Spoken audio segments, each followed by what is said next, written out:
So it's now 2019, and obviously, when we look back in time to 1919, we think that the way they were living then was very backwards and very difficult, and we would hate to live a life like they were living in 1919, and we wouldn't want anything to do with it.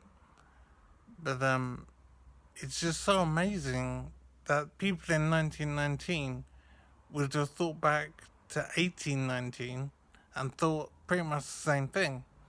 That the way they were living in 1819 was so awful and backward, and the way they were living in 1919 was so much better, and they were glad to be living there, living in that time. So I'm wondering, how will people think of how we live now in 2119? So in the year 2119, they'll look back at how we live now, and they'll think it's awful and difficult, and they wouldn't want anything to do with it. And they'd be so glad to be living in the time they lived then, and they would hate to be living the way we live now. So I'm wondering, what is so difficult about how we live now that people in 100 years' time would think is so awful?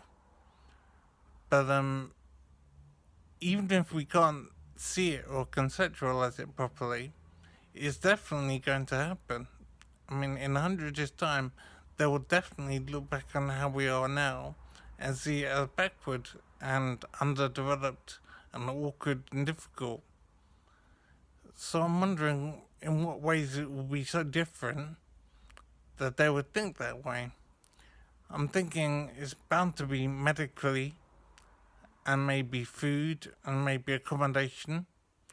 Maybe there'll be some new energy source as opposed to electricity or whatever.